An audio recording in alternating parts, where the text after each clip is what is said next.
স্বাগত জানাচ্ছি সুপ্রিয় শিক্ষার্থীবৃন্দ। আমরা বৃত্তের 4B নিয়ে আলোচনা শুরু করেছিলাম। আশা করি প্রথম পাঠের সূত্রগুলো তোমরা আয়ত্ত করে নিয়েছো এবং প্রথম পাঠে আমরা কতগুলো বেসিক প্রবলেম নিয়ে আলোচনা করেছি। আজকে আমরা 4B এর আরো কিছু গুরুত্বপূর্ণ প্রবলেম নিয়ে আলোচনা করব।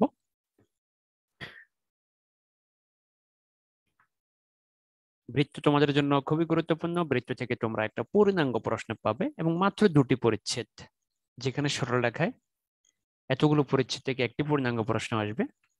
সেখানে অনেক সহজেই তোমরা বৃত্ত থেকে পুরো প্রশ্ন চাইলেই পেতে পারো, আনসার করতে পারো। আমরা আজকে প্রথমেই যে প্রবলেমটা সলভ করবো অত্যন্ত গুরুত্বপূর্ণ, অনেকবার এগুলো বোর্ড পরীক্ষায় এসেছে। দেখো এখানে কি বলছে আমাদেরকে, এত রেখাটি এত বৃত্তকে স্পর্শ করলে বীর মান নির্ণয় করো। আমরা আগেই বলেছিলাম প্রথম পার্টে যে এই চ্যাপ্টারে যতগুলো প্রবলেম সলভ করবো প্রায় প্রত্যেকটা প্রবলেমই একটা কনসেপ্টের মাধ্যমে সলভ করব। সেটা হচ্ছে একটা রেখা একটা বৃত্তকে স্পর্শ করলে বৃত্তের কেন্দ্র থেকে ওই রেখার উপর লম্ব দূরত্ব কার সমান হয়? বৃত্তের ব্যাসার্ধের সমান হয়। এই কনসেপ্ট কিন্তু আমরা আজকেও করব এবং গত পাঠে আমরা 3টা প্রবলেম সলভ করেছি, একটা হোমওয়ার্ক দিয়েছি, প্রত্যেকটা একই কনসেপ্টের ছিল। আসলে এটা বৃত্তের সমীকরণ। আমরা ছবির একটু সাহায্য নিই, গত পাঠে আমরা দেখেছি, আজকেও নিই। দেখো এটা বৃত্ত, এটা রেখা। বৃত্ত রেখাকে স্পর্শ করবে কখন? যদি বৃত্তের কেন্দ্র থেকে এই রেখার উপর লম্ব দূরত্ব কার সমান হয়? বৃত্তের ব্যাসার্ধের সমান হয়। তো আসো আমরা আগে বৃত্তের ব্যাসার্ধটা বের করে নিই। বৃত্তের ব্যাসার্ধ বের করতে হলে x² + y² + 2x + c আকারে সাজাইতে হবে। এবারে দেখো এটা হচ্ছে বৃত্তের ব্যাসার্ধ। এখন এবার এই রেখাটা বৃত্তকে স্পর্শ করে, তাহলে কি হবে? বৃত্তের কেন্দ্র থেকে আমরা এই রেখার উপর লম্ব দূরত্ব বের করব। চলো আমরা সেটা বের করে দেখি।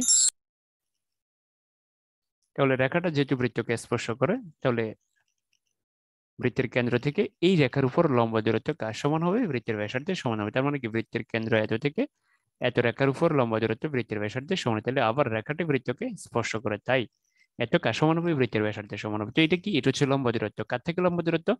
এই বিন্দু থেকে এই রেখার উপর লম্ব দূরত্ব। এটা আমি সাইড নোটে দিয়ে দিয়েছি, এটা এখানে দেখানোর দরকার নয়, তোমরা চাইলে লিখতে পারো। তাহলে দেখো, তো একটা বিন্দু থেকে একটা রেখার উপর লম্ব দূরত্ব কিভাবে বের করে? দেখো এক্স এর সহগ হচ্ছে 3, তার উপরে বর্গ, ওয়াই সহগ হচ্ছে বি, তার উপরে বর্গ। এরপরে দেখো এক্স এর সহগ হচ্ছে, এরপরে দেখো 4, এক্স এর সহগ হচ্ছে 3, 3 দিয়ে 4 কে গুণ, এরপরে দেখো এই প্লাস বসে যাবে। এরপরে দেখো ওয়াই সহগ হচ্ছে বি, বি দিয়ে 1 কে গুণ, এরপরে -1 বসে যাবে। দেখো বর্গ করে দিলাম, বর্গ করলে উপরে হচ্ছে কত? 11 + বি হোল স্কয়ার, রুট স্কয়ারে কাটা, রুট স্কয়ারে কাটা। এবার ক্রস মাল্টিপ্লিকেশন, দেখো ক্রস মাল্টিপ্লিকেশন করার পরে এখানে a + বি হোল স্কয়ারের সূত্র হবে a² + 2b + বি স্কয়ার, এখানে 13 দিয়ে গুণ। এবার সবগুলাকে এক পাশে নিয়ে গেলাম, এক পাশে নিয়ে যাওয়ার পরে উৎপাদকে বিশ্লেষণ হবে। এবার এখান থেকে আমরা 6b কমন নিলাম, এখান থেকে 1 কমন নিলাম, তাহলে থাকে b - 2 6b + 1। দেখো b ইকুয়াল, এত ইকুয়াল 0, এত ইকুয়াল 0, অথবা b equal to v equal -1/6। দেখো আমরা b এর মান বের করে ফেলছি। দেখো এটা কিন্তু 4 মার্কের একটা প্রশ্ন, আশা করি বুঝতে পেরেছো। খুবই সহজ এগুলো। আসলে প্রথম পার্টে যে প্রশ্নগুলো নিয়ে আলোচনা করেছি সেগুলো যারা আয়ত্ত করে নিয়েছে, বাকি সবগুলো কিন্তু ওটার মধ্যে হবে। দেখো আবার একই রকম, এত রেখাটি এত রেখাটি এত বৃত্তটিকে স্পর্শ করবে যদি এত হয়। এই একই জিনিস আমরা দেখাবো। এটা অনেকবার বোর্ড পরীক্ষা এসেছে এর আগে। দেখো এটা বৃত্তের সমীকরণ আছে। তো এই বৃত্তের সমীকরণ দেওয়া থাকলে প্রথমে ব্যাসার্ধ বের করতে পারো। ব্যাসার্ধ বের করতে হলে তাকে কি বানাইতে হবে? তোমরা জানো, x² + y² + 2gx + 2fy। দেখো fy নিয়ে 0 দিয়ে বানাই দিয়েছি, প্লাস c 0 দিয়ে বানাই দিয়েছি। তাহলে দেখো g সমান হচ্ছে -a, f সমান হচ্ছে 0, c সমান হচ্ছে 0। তাহলে এটা হচ্ছে বৃত্তের কেন্দ্র। -a বের হচ্ছে, দেখো বৃত্তের ব্যাসার্ধ। দেখো বৃত্তের ব্যাসার্ধ আমরা বের করে ফেলছি। তো এবার কি হবে? এবার বৃত্তের কেন্দ্র থেকে ওই রেখার উপর লম্ব দূরত্ব কি হবে? বৃত্তের ব্যাসার্ধের সমান হবে, কারণ রেখাটা বৃত্তকে স্পর্শ করে, ওরা প্রশ্নে বলে দিয়েছে। তো কনসেপ্ট তো আগেরটাই, এত বৃত্তের কেন্দ্র এত থেকে এত রেখার উপর লম্ব দূরত্ব কার সমান হবে? বৃত্তের ব্যাসার্ধের সমান হবে। তাহলে দেখো লম্ব দূরত্ব কিভাবে বের করে? ইকুয়াল টু বৃত্তের ব্যাসার্ধ হচ্ছে a। দেখো এক্স এর সহগ এ, নিচে এক্স এর সহগের উপর বর্গ, এরপর ওয়াই সহগের উপর বর্গ, উপরে কি হবে? এক্স এর সহগ হচ্ছে এল, এল দিয়ে a কে গুণ। দেখো এরপরে এই যে প্লাস, এখানে যে চিহ্ন থাকবে সেই চিহ্নে বসবে। এরপরে দেখো ওয়াই সহগ হচ্ছে এম, এম দিয়ে 0 কে গুণ, এরপরে দেখো -1 বসে গেছে। এরপরে দেখো বর্গ করে দিলে এল -1 রুট স্কয়ারে কাটা এ স্কয়ার। এবার ক্রস মাল্টিপ্লিকেশন, উপরে a - বি স্কয়ার সূত্র a² - 2b + বি স্কয়ার। এরপরে দেখো সবগুলো এক এক পাশে নিয়ে এসে দেখো এটি প্রমাণ করতে বলছে। হয়ে গেল 4 মার্কের প্রশ্ন। কত সহজ ভাবা যায়? এই প্রশ্ন এত সহজ হইতে পারে প্রশ্ন? তো এবার আমরা যেটা সলভ করবো, দেখো এত বিন্দুতে এত বৃত্তের স্পর্শক এবং অবিলম্বের সমীকরণ। আমরা এবার স্পর্শক বের করব, অবিলম্ব বের করব। স্পর্শক আর অবিলম্ব, একটা রেখা একটা বৃত্তকে স্পর্শ করছে, তাহলে স্পর্শকটা কি হবে, অবিলম্বটা কি হবে? মনে রাখবে স্পর্শকের সাথে অবিলম্বের একটা সম্পর্ক আছে, সেটা হচ্ছে স্পর্শক এবং অবিলম্ব পরস্পর লম্ব। স্পর্শক এবং অবিলম্ব পরস্পর লম্ব। তো চলো আমরা দেখি যে কিভাবে। তাহলে একটু আগে আমরা দুটো প্রবলেম সলভ করেছি, গত পার্টে আমরা তিনটা প্রবলেম সলভ করেছি, সবগুলো একই কনসেপ্ট ছিল। তাহলে এইটাও কি একই কনসেপ্ট হবে? চলো একটু দেখে নিই। দুইটা বৃত্তের সমীকরণ। তো আমরা আগে বৃত্তের ব্যাসার্ধ আর কেন্দ্রটা বের করে নিই, তারপরে যাওয়ার হবে। তাহলে x square plus y square plus 2gx plus 2fy plus c equal 0। তো এখানে দেখো ওয়াই এর ফিগার নাই, 0 দিয়ে বানাই দিয়েছি, সি এর ফিগার নাই, 0 দিয়ে বানাই দিয়েছি। তাহলে দেখো এফ হচ্ছে 5, জি হচ্ছে 5, এফ হচ্ছে 0, সি হচ্ছে 0। তাহলে বৃত্তের কেন্দ্র। আর দেখো এত বিন্দুতে এত বৃত্তের স্পর্শকের সমীকরণ। দেখো এত বিন্দুতে এত বৃত্তের স্পর্শকের সমীকরণ কিভাবে বের করে, এটা আমরা প্রথম পাঠে আলোচনা করছি। দেখো বিন্দুটার নাম কি? বিন্দুটার নাম হচ্ছে x1 y1, অর্থাৎ বিন্দুটা হচ্ছে কি, এটা হচ্ছে x1, এটা হচ্ছে y1। ভালো করে দেখো এই যে বিন্দুটা, এই বিন্দুটা কোনটা? এই বিন্দুটা হচ্ছে এটা। তাহলে এত বিন্দুতে এত বৃত্তের x square plus y square plus 2gx plus 2fy। মনে রাখবো আমি কিন্তু আবার বলতেছি, এটা কিন্তু x হবে না, এটা কিন্তু y হবে। 2gx plus 2fy plus c equal 0। তাহলে x1 যোগ y1 যোগ g x plus x one যোগ f y plus y one. তাহলে দেখো এক্স ওয়ান তার মানে কি -2, ওয়াই ওয়ান কত 4, জি কত, জি হচ্ছে 5, এক্স ওয়ান কত, এক্স ওয়ান হচ্ছে -2। এরপরে দেখো এফ, এফ কত, এফ হচ্ছে 0, ওয়াই ওয়ান কত, ওয়াই ওয়ান হচ্ছে 4। এরপরে সি কত, সি হচ্ছে 0। তাহলে এই জিনিসগুলাই তোমাদেরকে বসাইতে হবে। দেখো তাহলে এত বিন্দুতে বৃত্তটি স্পর্শকের সমান। আগে অরিজিনাল সমীকরণটা লিখলাম, এবার মান বসাবো। দেখো তাহলে এখানে x1 y1, দেখো আগে x1 এটা হচ্ছে x1, এটা হচ্ছে y1, দেখো মান বসাই দাও।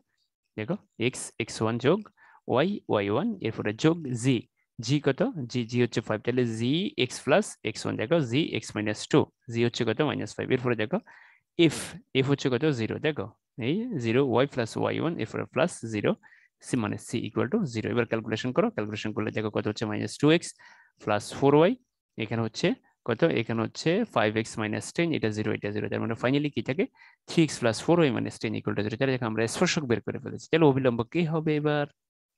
অবিলম্ব হবে স্পর্শকের উপর লম্ব। একদম সহজ কথা, স্পর্শকের উপর লম্বটাই হচ্ছে অবিলম্ব। চলো আমরা অবিলম্বটা বের করা দেখি। এটা হচ্ছে স্পর্শকের সমীকরণ। তাহলে এটা স্পর্শকের সমীকরণ। এবার এটা 1 নাম্বার দিলাম।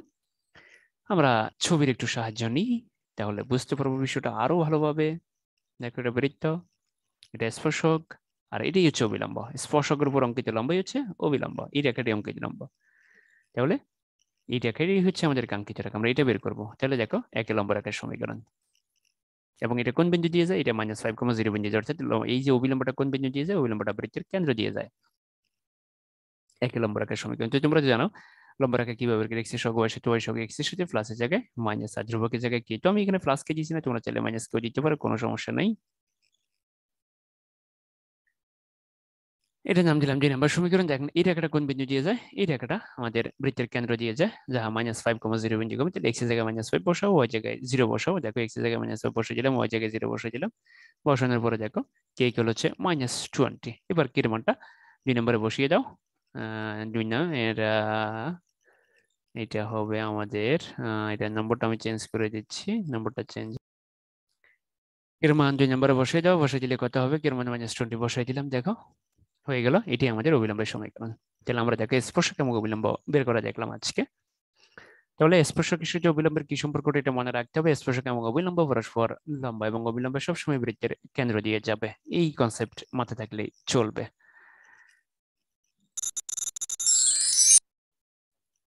তোমাদের জন্য এটার আলোকে হোমওয়ার্ক রেখেছি, অবশ্যই সলভ করবে। দেখো এত বিন্দুতে এত বৃত্তের স্পর্শক এবং অবিলম্বের সমীকরণ নির্ণয় করো। তাহলে আগে স্পর্শক বের করতে হবে, এরপর অবিলম্ব বের করো। অবশ্যই প্রবলেমটা সলভ করবে, তবে তার আগে আমি যেটা সলভ করেছি সেটা কয়েকবার দেখবা।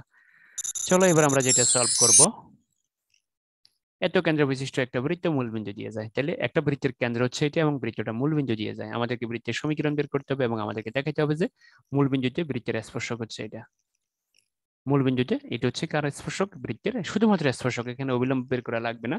তো আমরা আগে প্রথমে বৃত্তটা বের করে নিতে হবে। এখানে কিন্তু বৃত্ত দেওয়া নাই, আগের অঙ্কগুলোতে বৃত্ত দেওয়া ছিল। এখানে কি দেওয়া আছে? কেন্দ্র দেওয়া আছে, বাট ব্যাসার্ধ দেওয়া নাই। আর বৃত্ত যে বিন্দু দিয়ে যায় সেই বিন্দুটা দেওয়া আছে। দেখো কি কি ক্লু দেওয়া আছে। বৃত্তের কেন্দ্র দেওয়া আছে, বৃত্ত যে বিন্দু দিয়ে যায় সেই বিন্দুটা দেওয়া আছে। তো আমরা বৃত্তের সমীকরণ এটা ধরে নিছি। তোমরা জানো যদি বৃত্তের কেন্দ্র সরাসরি কোনো প্রশ্নে দেওয়া থাকে তাহলে আমরা এই ফর্মুলাটা ব্যবহার করি বৃত্ত বের করার জন্য। তো এখানে তো আমরা বৃত্ত বের করব, বৃত্ত আমাদেরকে বের করতে হবে, আমরা ছবির সাহায্য নিই। দেখো বৃত্তটা মূলবিন্দু দিয়ে যায় এবং বৃত্তের কেন্দ্র হচ্ছে এটা, দেখো এই। তাহলে বৃত্তের ব্যাসার্ধ কি হবে বলতো? বৃত্তের ব্যাসার্ধ হবে এই ডিস্টেন্সটা, এই দুটো বিন্দু দূরত্ব হচ্ছে বৃত্তের ব্যাসার্ধ। এটি আমাদেরকে আগে বের করতে হবে। এরপর আমাদেরকে এই মূল বিন্দুতে স্পর্শক বের করতে হবে, মূল বিন্দুতে স্পর্শক, এই সমীকরণটা বের করতে হবে। এই সমীকরণটা আমরা পরে বের করবো, আমরা তো জানি যে কিভাবে স্পর্শক বের করে। তাহলে আগে আমাদেরকে ব্যাসার্ধটা বের করে নিতে হবে। দেখো আগে আমরা দেখো এই বৃত্তের কেন্দ্র বসাই দিচ্ছি, দেখো এইচ এর জায়গায় হচ্ছে ফি আর কে জায়গায় হচ্ছে কিউ, এটা বসাই দিলাম, এটার নাম দিলাম 1 নম্বর সমীকরণ। এবার যেহেতু বৃত্তটি এত বিন্দুগামী এবং তার কেন্দ্র হচ্ছে এত, তাহলে বৃত্তের ব্যাসার্ধ কি হবে? x1 - x2 স্কয়ার, এটাকে আমরা x1 ধরলাম, এটাকে আমরা y1 ধরলাম, অথবা তোমরা চাইলে এটাকে x1 ধরতে পারো, এটাকে y1 ধরতে পারো, কোনো সমস্যা নেই। তাহলে x1 - x2 স্কয়ার যোগ y1 - y2 স্কয়ার। তাহলে দেখো এটা হচ্ছে বৃত্তের ব্যাসার্ধ, এটাকে একে বসাই দাও, দেখো দিলাম বসাইয়া, এটি বৃত্তের সমীকরণ। এবার এটাকে ক্যালকুলেশন করব আমরা পরের অংশটা করার জন্য। চলো আমরা সেটা দেখি। পরের অংশটা করার জন্য আমরা দেখি সেটা। তাহলে এখানে আমাদেরকে x square plus y square দেখো minus v x minus 2qy minus 2v x minus 2qy, তো এটা হচ্ছে বৃত্তের সমীকরণ আমাদের। এটা আমরা বের করে ফেলছি, দেখো একটা অংশ আমাদের শেষ। এবার আমরা স্পর্শক বের করব।